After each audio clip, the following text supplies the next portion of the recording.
Welcome to the Not Old Better Show. I'm your host, Paul Vogelsang, and this is episode number 244.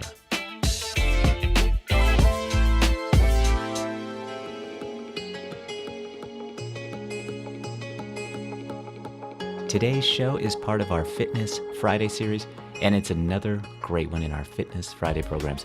We will be hearing from returning guest Sabrena Jo, who will join us in just a minute. Sabrena Jo, of course, is a favorite with our Not Old Better audience and is the American Council on Exercise Director of Science and Research Content. Sabrena Jo will be here to share important information about research into back pain, helpful exercises to combat this problem, and some ideas about stretching. But first, and I promise, we'll be joined by Sabrena Jo in just a moment, because as you'll soon hear, I need her for this conversation. We are going to talk about diet right up front. Okay, I admit it, I was once one of those guys for whom weight loss was relatively quick and painless. I've never been skinny, but I've always practiced good health, competed in sports, exercised, and ate nutritionally. My previous waistline was always around 32 inches for pant size. Yeah, I know what you want to call me, and I don't blame you. So kick back and laugh when I tell you that the pounds decided to take up permanent residence after turning 60 and a stressful couple of years. No amount of calorie counting or exercise did the trick, which threw me into a tailspin worse than those teacups at Disneyland. So now, at 61, I need to lose some weight. And I've set a goal, which we'll review over the course of the next few weeks, and Sabrena Jo will oversee this with me. So here's my headline.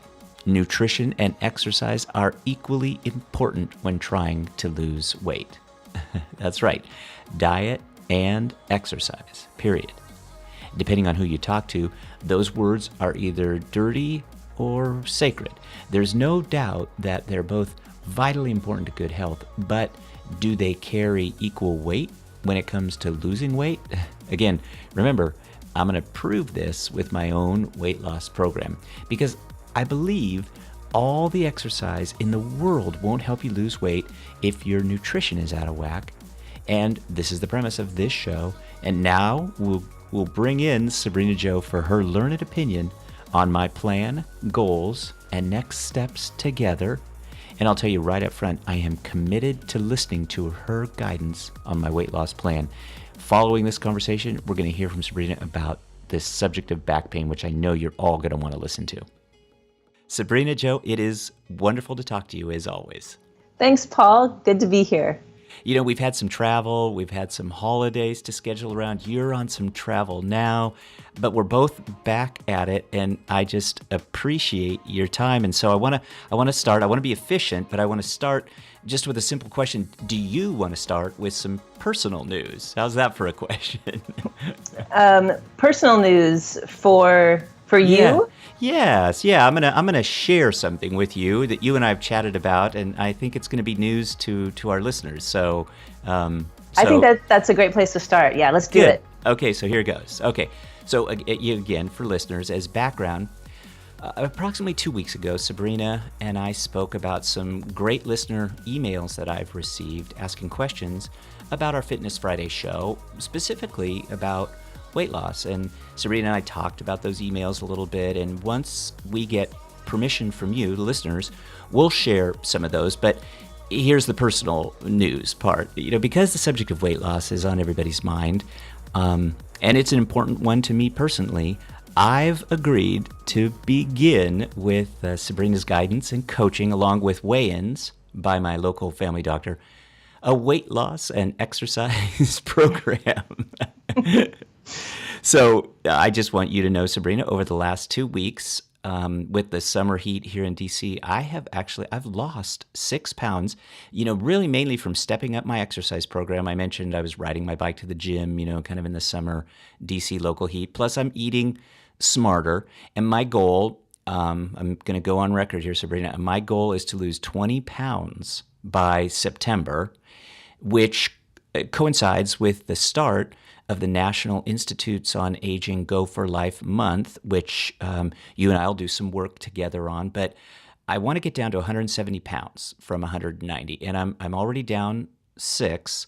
But over this last year, Sabrina, I've eaten some fatty foods, and I think with my age now at 61, the weight doesn't come off with exercise alone. It's really kind of a two-pronged approach. I'm hoping you'll agree with that. I definitely agree with that approach. Good. And I just want to say, first of all, when you announce the goal and you put it out there to everyone now, everyone knows. Yep. You laughed a little bit, and I'm wondering if you think the laughter was probably a little bit of a nervous laughter. It kind of sounded like you were a little bit afraid to share that. Well, can you tell me more about that? Yeah. Good question. Thanks for that insight. Yeah. Well, I do think, I've always been a fitness guy, but as I've gotten older, the weight certainly has climbed up there to 190 pounds, which isn't awful. I still maintain my exercise program, but I have tried over the past few months to lose that weight, to drop it, and I haven't had a great deal of success. So going on record here is makes me think, okay, I got to do this, or and I also feel like there have been enough of these emails saying kind of similar things. I need something that I can stick with. I want to do this better. I want to be healthier. I want to drop that excess 10, 15, 20 pounds. And I think those are good numbers to target, because I think if you're over that weight, that's a lot to think. I mean, if you're 30 pounds overweight, that's a lot to kind of take on. But I think 10, 15, 20 pounds is a reasonable enough goal, but it's a goal nonetheless. And so I want to hit it. And so, I want to be, honest with everybody, and I want you to feel like, okay, Paul's serious, so I'm just being, I'm bearing my soul here, Sabrina. Yeah, you're just putting it all out there, and and that's great. And no matter what happens, whether you reach the goal number on the scale or not, it will be, I think, an enjoyable journey. The process itself is where you can learn a lot about yourself and create some healthy habits, whether or not the scale, shows you anything or not. So I'm always excited when someone's that committed to to a goal that they share it with the public, and that sometimes also really snaps to focus what needs to get done. Yeah. So congratulations for that. Yeah, well, thank you. And thanks for the motivation. As always, and you and I have talked about this. I just so enjoy talking to you. My listeners love these programs, these Fitness Friday programs. And so I think this is a good, it's a good subject. I think it's an important one. And I do think that, I need to do it, but I also feel like many of us need to kind of think in these terms. Yeah, as you say, irrespective of maybe what the scale says, to eat healthier, to get a little bit more exercise is just plain, that's a good idea.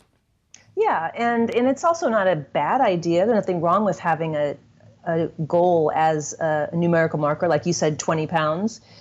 That's not wrong or bad, but it can, if you're the kind of person who focuses on pass fail or success and failure, make you feel bad, if you don't hit some arbitrary goal. So there might be more to discuss there, but we can flesh that out now or later. It's up to you. Well, I do want to use this as a marker, and as I say, this 6 pounds has come off pretty quickly. I think maybe some of that is just that initial kind of, because the heat, we have this DC humidity and summer heat. I know that the weather in Kansas can be like this too, and I think it has contributed to that quick weight loss. So I'm hoping that over the course of the next few weeks, as I report in to you, that I do have some success at hitting some of these other numbers along the way. So yeah, all of this together is a very vocal representation on my part of my commitment, but also one that, I got to do it now. I'm being, I've got Sabrina that's watching me closely, and so I got to do Well, it. if nothing else, I'll be asking some questions. Yep. So Yep. that you may or may not feel good about answering if you fall off track. So that's sometimes what a coach can do, is just ask the right questions. Yeah. Well, you have my word. I'm going to be completely honest with you. I'm going to, I have committed this to my doctor. He wants to weigh me in a month, and you'll get that report. So I'm about, you and I have not met yet face to face, but I'm about 6 feet. I'm almost 6 feet tall, and I kind of have a medium-ish frame. But I got up to 190 pounds, and my whole life I'd been probably in that 160, which is probably a little too thin for me these days. But I definitely think I can get down to 170. So I've lost 6. I'm right in that 184, 185 range, and I intend to lose another 15, Sabrina. Okay. All Well, right. all right. You put it out there now. Yep. You have. I'm going to ask you one question Yep. before we kind of put a button on this, because I All think it's right. important Good. for everyone to hear. Maybe even for you to talk about it. Mm-hmm. You say that losing this next 15 pounds by September is important, and you kind of tied it to the National Institutes of Aging, Mm-hmm. Mm-hmm. the September goal. Why is that important? For no reason other than just, I think we're going to be talking a lot about this Go for Life month over the course of the next month up to the September date. And I thought it'd be nice to get everybody thinking about, as you put it so well, this kind of evidence-based approach to physical activity, which is what ACE certainly has as a mission, I know, and National Institutes on Aging has as a mission. So I think you said it well when you said maybe the scale shouldn't be the ultimate marker or goal or expectation even, but just the getting out and being a little more active, which I've started to step up, and then coupled with better eating. So the September month isn't really so critical here, but it does coincide with this other kind of almost arbitrary date, but an important one, and that is the Go for Life month in September. So that's why I chose it. Okay, well, fair enough. Okay. So it sounds like you're interested in the healthy habits Yeah. that go along with these other benefits of maybe losing weight, so that the scale numbers come out differently. Mm-hmm. The last question I'll ask you about this is, I'm trying to get an understanding of how confident you are about your ability to do this. So if you could rate for me on a scale of 1 to 10, with 1 being very, very low confidence and 10 being absolutely 100% confident, where would you rate yourself in terms of your confidence in the ability to create these healthy habits and lose the weight? Yeah, I'm very confident about it. But here's the little side, bar mention. At 61, I think it is a little bit more of a challenge to. I've always been pretty slender, and I suppose I have enough of an ego to want to get back down to a good weight that just that my pants fit better. But I also feel like I'm motivated. And, I mentioned that, my father passed away in November.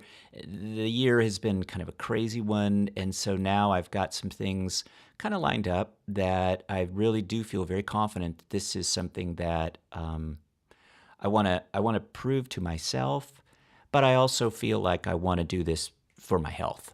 And so I do. So that number, you ask from kind of 1 to 10, I'm going to give it a 9 because I really feel very confident that I can do this.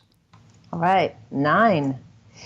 So if you could tell me real quickly, what makes you confident at a level of 9 versus, say, 7? I think because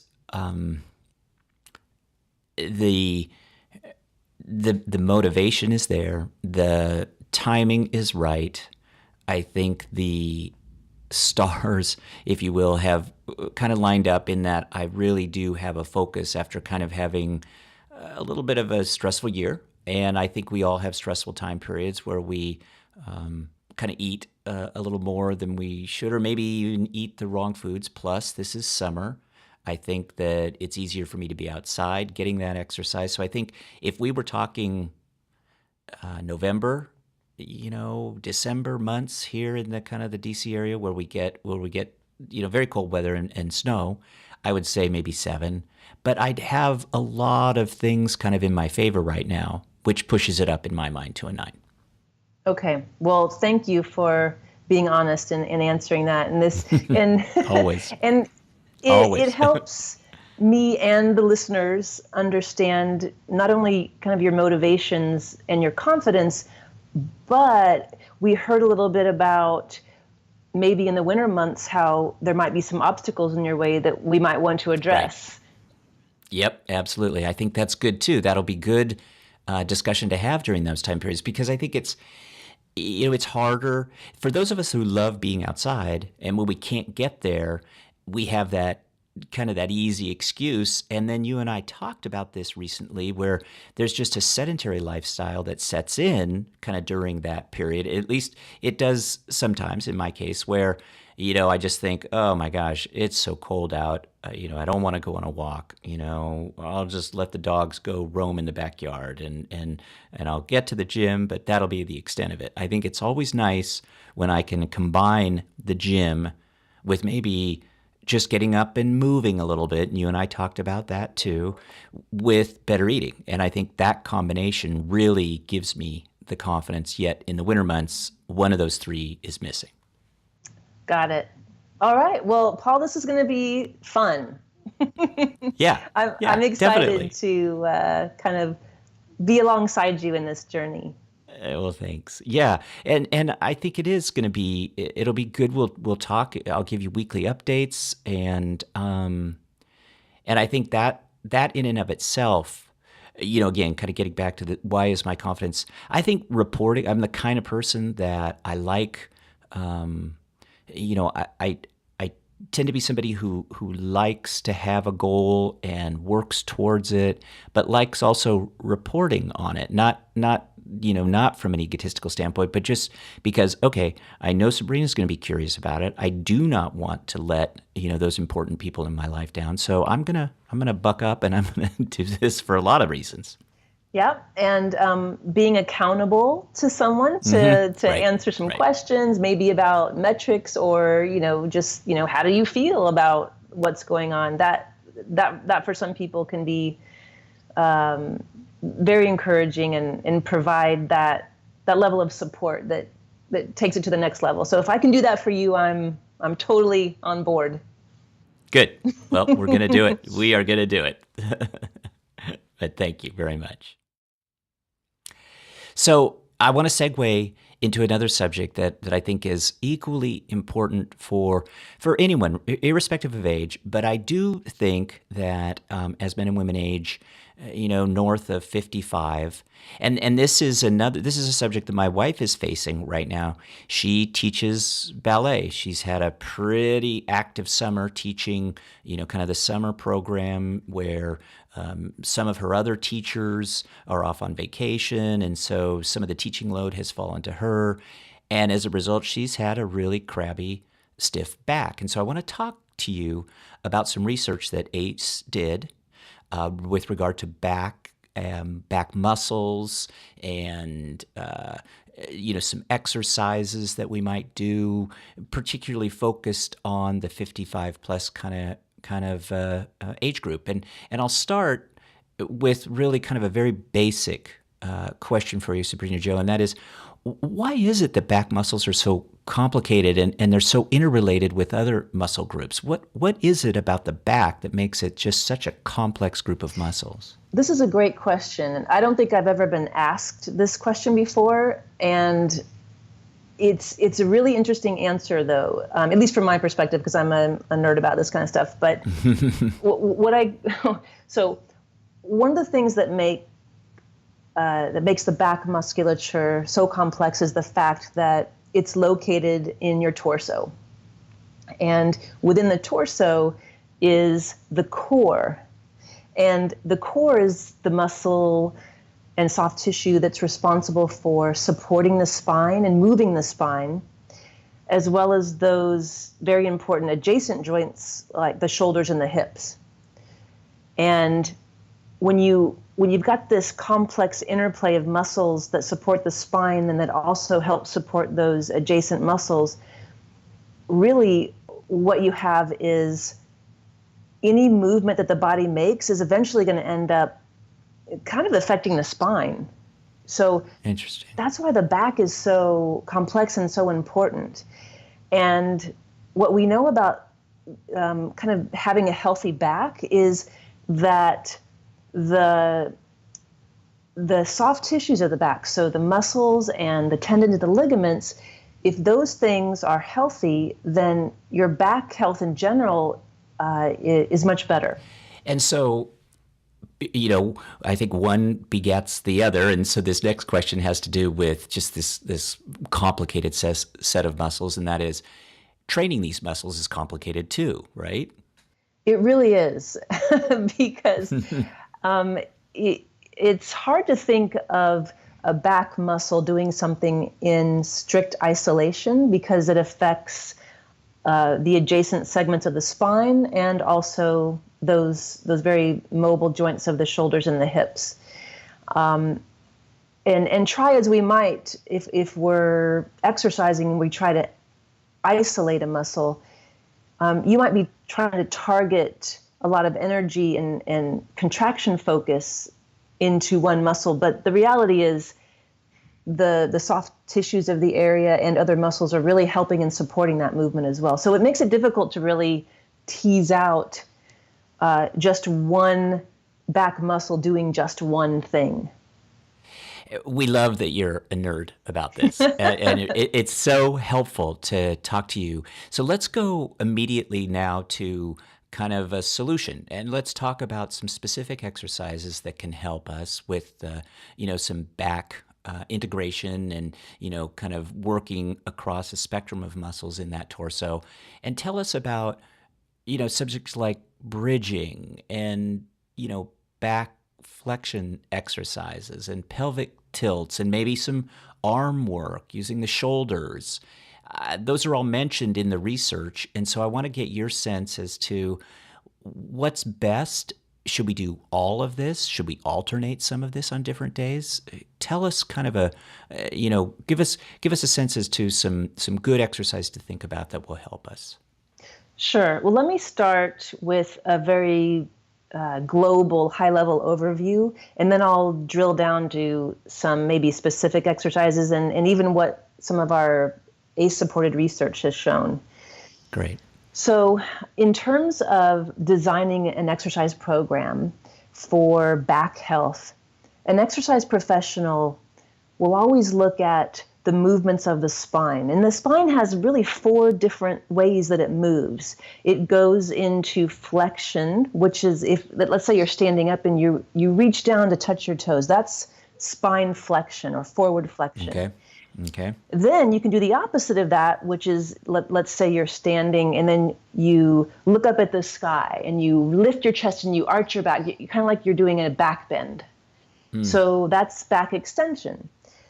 Then you've got the spine going into what we call lateral flexion or side bending. So if you were just to stand and then slide your hand down the side of your thigh toward your knee and you were doing like a side bend, that's another movement. And then the last movement that the spine does is rotation. So think of twisting your torso. Right.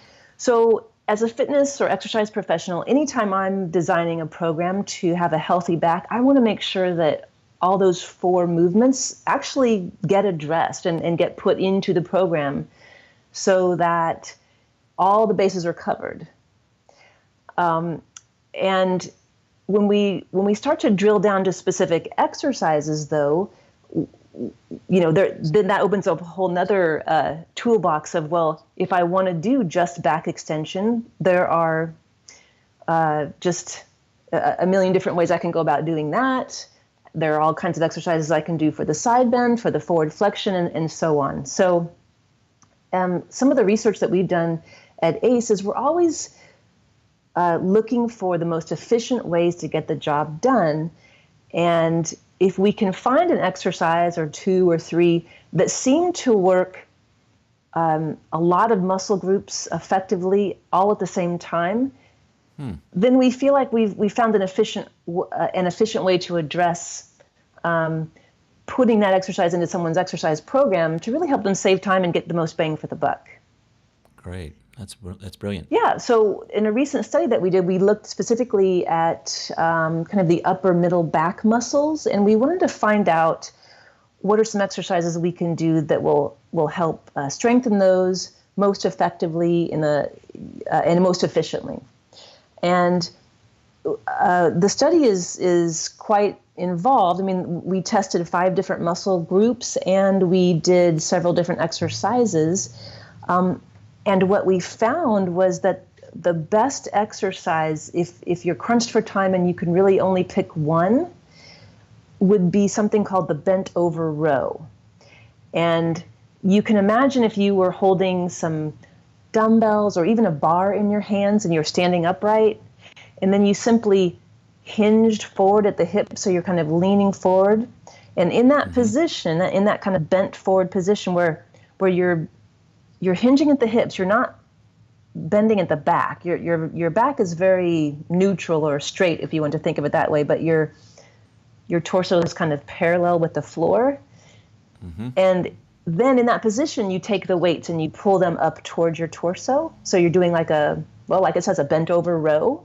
Okay, right. What we found was that was probably the most efficient muscle or exercise at activating as many muscle groups at the same time as possible.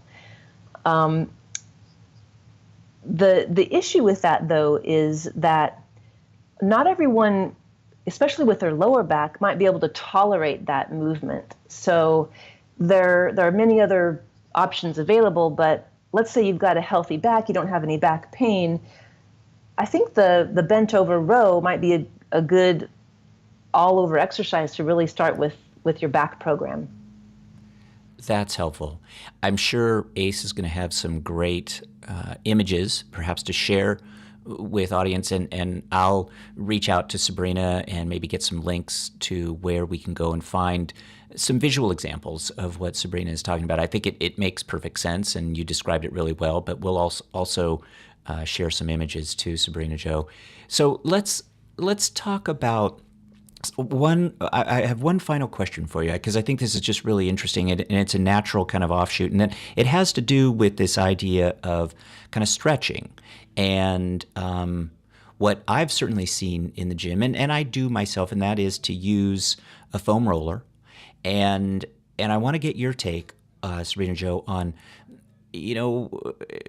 as a member of the 55 plus age community, is a foam roller something that you would encourage us to use? Should we modify the foam roller? Should we try to use a foam roller that's maybe a little softer as opposed to kind of the more firm foam rollers that are out there? Maybe they're not even foam rollers, but they're almost a pipe, in terms of their just sheer sturdiness, not really much give as a piece of foam does. So I think this is referred to as myofascia release. Is that a term that you'd use to describe this? And how could we go about using some of these devices to give us a better stretch and maybe give our backs a little bit of a break?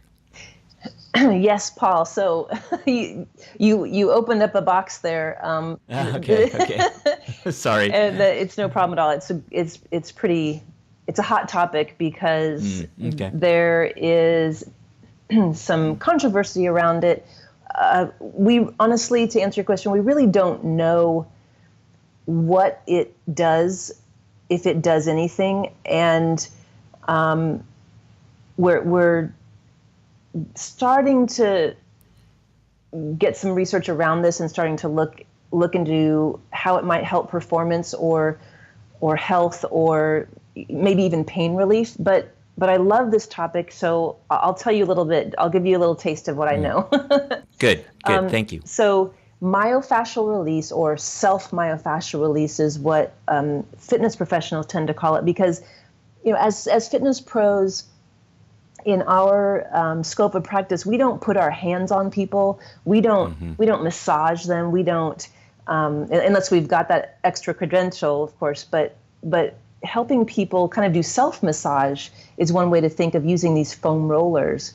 Okay. And good. so we kind of guide people into some best practices for that. And myofascia is a term for a thin covering of connective tissue that surrounds different compartments in the body, and that includes muscle groups as well as down to the muscle fiber itself. So in the beginning of kind of when foam rollers started to be used a lot, there was some talk that, well, it's a self-massage and it actually might help break up some adhesions or scar tissue in the fascia and help us move better. But we really don't, there's really no evidence to show that, and we really don't think that simply rolling around on a foam roller is going to actually do anything deep inside those tissues to break up adhesions or scar tissue. So now we're starting to think that doing this type of self-massage on a foam roller is affecting the nervous system somehow. And I've probably mentioned this at some other time before, but flexibility and stretching and range of motion really is a nervous system activity, because because the brain has to feel comfortable with your joint moving into its ranges of motion. And one thing that we think that this self-myofascial release or foam rolling might do for people is it might affect the nervous system in such a way that after you roll on an area that's near a joint, it might open up that area. It might let the brain allow the area to move more freely through its range of motion. So we like to pair dynamic movement or dynamic stretching exercises after we do some foam rolling, just to get more range of motion in the joint and prepare us for like moving through activities for performance. So that's kind of a lot to throw at you. But helpful. I'm glad that you brought it up, though, because a lot of people might be doing it for the wrong reasons. Yes. Fascinating.